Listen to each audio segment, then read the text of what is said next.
찬송가 390장 드리겠습니다. 찬송가 390장입니다.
이 성경 말씀은 고린도전서 13장 5절 말씀을 같이 보겠습니다.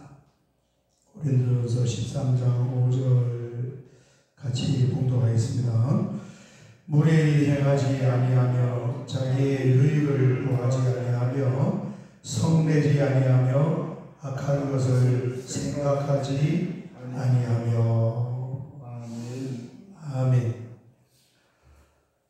고린도전서 13장을 보면 이 사랑학교에서 말씀을 하고 있는데, 이게 우리가 막연한 그런 이 글에 써진 이론이 아니고 우리 생활에 또 우리 삶에 굉장히 절실하게 필요한 주제입니다.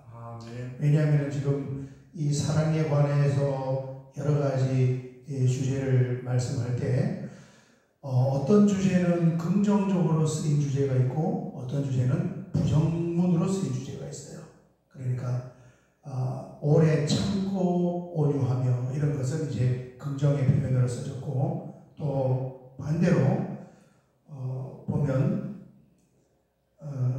시기하지 아니하며 자랑하지 아니하며 교만하지 아니하며 성내지 아니하며 악한 것을 생각하지 아니하며, 이거는 부정문이란 말이에요. 부정문을 다른 말로 표현하면 뭐겠습니까?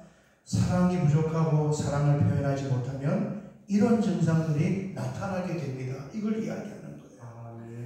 그러니까 얼마나 우리 생활 삶의 현장에서 이런 주제들이 공견하게 감춰진 채, 드러나지 않은 채, 또 심지어는 노골적으로 드러나고 있는가 하는 것을, 이걸 직접 모든 사람이 몸으로 사람과 부딪히면서 겪게 되는 현실이란 말이에요. 그렇습니다. 예수 모르는 사람은, 안 믿는 사람은 예수님을 안 믿고 진리를 모르기 때문에 그렇게 사는 것을 즐거워하고 그렇게 사는 것을 당당하게 자랑하면서 사는 거예요. 그 안에서 또 우리 예수 믿는 사람은 안 믿는 사람들 혹은 믿는 사람들을 대하면서 그런 모습을 보면서 상처를 받으면서 마땅히 우리가 전달해야 할 사랑을 전달하는 것이 아니라 똑같은 모습으로 이렇게 반응을 하고 전달을 하게 되는 거예요. 이 사람 속에는 타락한 죄의 유전자가 있어서 이게 바이러스처럼 잠복을 하고 있다가 환경과 사건을 통해서 그 사람 속에 내재되어 있던 이 바이러스가 바깥으로 튀어나온단 말이에요. 어제 새벽에 제가 말씀드린 그 정유정 부산 25살 된 여자 청년인데, 그 사건이 일어나고 고등학교 동창생들이 깜짝 놀라요. 아니 그 순둥이 말도 없고 내성적이고 있는 듯 없는 듯 하던 그런 이 친구가 같은 반에 있는 평범한 있는지 없는지도 모르는 순중한 그 친구가 어디서 그런 이 잔인하고 난폭한 게 나왔냐, 어디서? 그때 이제 이 범죄 심리학자들이 그 안에 내재되어 있던 이 성향과 기질이 취업도 안 되고 부모가 이혼하고 할아버지 손에서 집에서 자라게 되고 하는 이 과정 속에서 숨겨져 있던 바이러스가 바깥으로 이제 튀어나오면서 이런 현상이 일어난다. 굉장히 이런 말씀하고 잘 부합이 되는 것입니다. 여러분 성경에 보면 최초로 사람이 사람을 죽이는 이 살인사건이 여러분 어떤 살인사건인지 아세요? 자기를 해하려고 하고 괴롭히려 하고 자기 생명에 위협을 주는 그런 원수를 죽인 것이 아니고 어떤 살인이 일어났습니까? 형이 동생을 죽이는 종속살인이 일어난 거예요. 뭐 때문에 일어난 거예요? 이 시기라는 그 문제 때문에 형이 동생을, 그만큼 속에 이런 그 악한 바이러스가 사람 속에 있다는 것입니다. 그래서 이 바이러스는 정말 이렇게 못되고 나쁜 특정한 사람 속에만 있는 것이 아니고 남녀노소를 물어하고 모든 사람 속에 그게 들어가 있는 거예요. 그러다가 이게 그 사람이 어떤 환경에 처했느냐에 따라서 이게 이제 많이 드러나느냐 적게 드러나느냐 이 차이가 있는 것입니다. 5절 하반부에 있는 이 성내지 아니하며 악한 것을 생각하지 아니하며, 이 악한 것을 생각하지 아니하며가 무슨 뜻이라고 했어요? 한글을 보면은 나쁜 생각, 음란한 생각, 죄된 생각 이런 뉘앙스로 보이지만 실제 원문은 그런 것이 아니고 마음에 기록해 놓지 않는다, 장부에 정리해 놓지 않는다, 이런 뜻이라고. 사랑은 뭐냐면은 마음에 담아 놓지 않고 이렇게 툴툴툴툴 지워버리고 털어내는 거예요. 어제 새벽에 우리가 나눈 말씀, 사랑은 컴퓨터의 딜레이트 키와 같다. 그거 누르면 다 지워져 버리는 거예요. 지우개와 같다, 수정편과 같다. 그런데 사람들은 어떻게 하냐면은 다 마음에다 새겨놔요. 신비에다가 새겨놨다가 그 다음날 기회가 있으면은 그것을 꺼내가지고 다시 적용을 한단 말이에요. 사람은 그러지 않는 거예요. 새겨놓을 필요가 없어요. 돌아서면은 그냥 잊어버리는 거예요. 얼마나 이게 우리에게 필요하단 말이에요. 제가 한 몇 달 전쯤인데 인터넷에서 굉장히 좀 충격적인 글을 하나를 봤어요. 뭐 충격적이라기보다는 이렇게 많은 것을 좀 생각해 보게 하는 그런 이 글을 보았는데, 그 어떤 청년이 이제 올렸던 그런 글입니다. 뭐냐면은 부모님이 평생을 부모가 싸운다는 거예요. 왜냐하면은 이 교제하면서 엄마하고 아빠가 옛날 젊었을 때 교제하면서 아기가 이렇게 생겨버린 거예요. 그런데 이 남자는 이제 여자를 뭐 결혼할 배우자의 대상으로 보지 않았는데 교제 뭐 몇 번 이렇게 만나는 가운데 덜컥 애가 생겨버린 거예요. 그래서 그 아이를 떼고 이제 더 이상 안 만나고 결혼할 의사가 남자는 없었는데 이 여자는 애가 생겼으니까 결혼하고 싶은 거죠. 옛날에는 그러면 다 결혼했잖아요. 요즘은 안 해도 결혼했단 말이에요. 그래가지고 애를 안 떼고 애를 낳았어. 그래서 이제 할 수 없이 결혼을 한 거예요. 마음에 안 들지만 결혼이 된 거죠. 그러니까 이 아빠가 이제 자기 엄마하고 그렇게 결혼을 하니까 이 엄마를 계속 구박을 하고 이제 뭐 여자하고 구박을 당합니까? 같이 싸우죠. 그러니까 이 부부가 평생을 싸운 거예요. 그래서 아빠에게 받는 구박, 아빠하고 싸우면은 이 엄마가 스트레스를 어떻게 하냐면은 그 낳은 아들, 형하고 동생 하나를 낳았는데 그 아이들에게 다 화풀이를 하는 거예요. 그림이 보이죠, 여러분? 이런 가정이 우리나라에 한 50%는 넘을 거예요. 지금 이 사랑의 주제는 어떤 그 이론적이고 허황된 걸 이야기하는 것이 아니라 진짜 들어가 보면은 있어야 할 있는 그런 현장의 이야기란 말이에요. 그래가지고 그렇게 이제 부모, 엄마, 아버지는 매일 지지고 볶고 싸우고 거기에서 이제 당한 그렇게 낳은 아들을 아빠들도 사랑을 하겠습니까? 애들을 막 그냥 이렇게 괴롭히고 학대하고 뭐 야단치고 달달 볶는 거죠. 그러다가 이제 큰아들이 이게 부모로부터 받은 그 상처가 정신불면증이 와버린 거예요. 그래서 이 큰아들이 이제 정신 이상이 온 거잖아요. 집에서 자살을 해버렸어요. 그 동생이 오니까 그래요. 자기 형이 집에서 죽은 거예요. 그 이제 이 부분이 이제 굉장히 제가 좀 마음에 깊이 이렇게 담고는데 이 동생이 뭐라고 썼냐면 자기는 그때 너무너무 놀라운 광경을 봤다는 거예요. 형이 자살했을 때. 그게 뭐냐 하면 정신불면증이 온 형이 집에서 자살하니까 자기 엄마 아빠가 그렇게 슬프게 울더래. 그렇게 슬프게 울 걸 왜 그렇게 평생 싸우면서 애를 괴롭혔냐. 그렇게 슬퍼할 것. 그러면서 그 사건이 있고 난 이후부터 엄마 아빠가 더 이상 싸우지 않더래. 사람이 이렇게 어리석어요. 여러분이 사랑은 뭐냐 하면은 남의 이야기를 생각하면 안 돼요. 이게 남녀노소를 불어나고 그 정유정 친구들이 그 사람 속에 저런 악하고 독한 자기가 한 번도 본 적도 없는 과외교사를 찾아가가지고 여러분 칼로 110번을 찔렀어요. 110번을. 완전히 난자를 한 거예요. 그리고 시신을 잘라가지고 이 지문 나올까봐 손 다 잘라내고 다 잘라서 일부는 집에 놓고 일부는 가방에 싣고 나.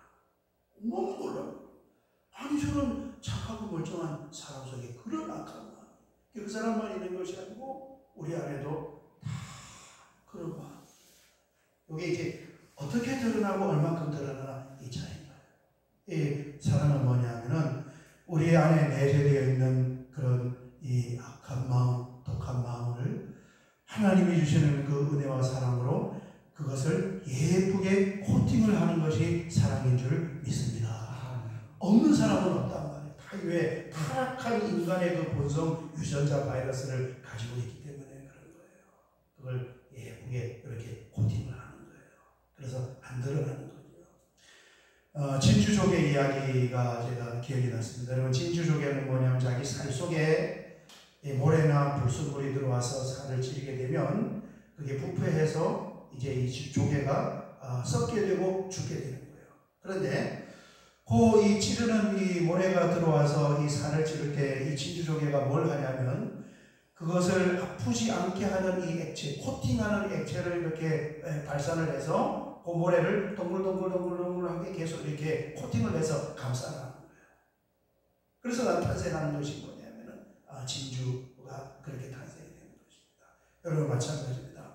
사랑을 코팅하는 것이라는 것은 우리 안에 있는 악한 감정들, 독한 감정들을 사랑이라는 이 액을 가지고 동글동글하게 잘 코팅을 하면 그것이 어떻게 드러나느냐, 영롱하게 빛을 발하는 보화와 같이 진주와 같이 나타나게 되는 줄 믿습니다. 아멘. 반드시 필요한 은혜이고 우리가 하나님께 구해야 되는 은혜예요. 아멘. 왜냐하면 그 바이러스와 그 유전자를 우리가 가지고 있어요. 몰라서 그렇지.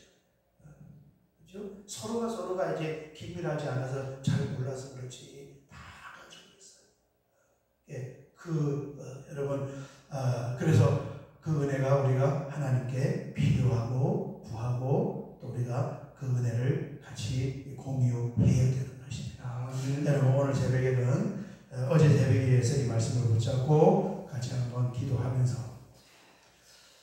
이 말씀을 마음에 잘 담고 또 실행하고 실천을 할 수 있는 그런 은혜가 있기를 원합니다. 같이 기도하겠습니다. 우리 주여 한번 크게 부르고 기도드리겠습니다. 주여 아버지 하나님 감사합니다.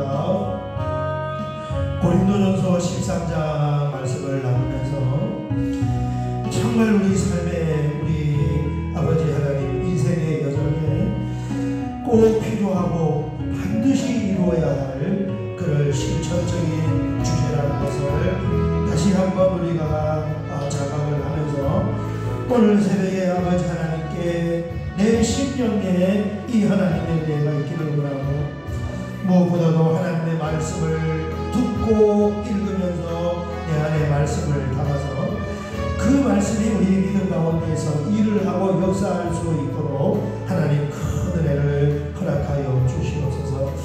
얼마나 많은 사람들이 아버지 하나님 사랑이 부족하여 나타나는 그 병폐로 말미암아 힘들어하고 어려워하고 또 아파하는 것을 아버지 하나님 저희들은 충분히 알고 있습니다. 주여 오늘 새벽에도 이 말씀을 붙잡고 기도할 때 풍성한 하나님의 은혜가 넘치기를 원합니다. 내 심령에 아버지 하나님 악하고 독한 것을 코팅해낼 수 있는 그런 사랑의 액체가 흘러넘치기를 원합니다. 주여 불쌍히 여겨주시고 은혜를 베풀어 주시고 우리 하늘빛 교회 성도님 한 분 한 분 속에 사랑이 폭발할 수 있도록 하나님이여 큰 은혜를 허락하여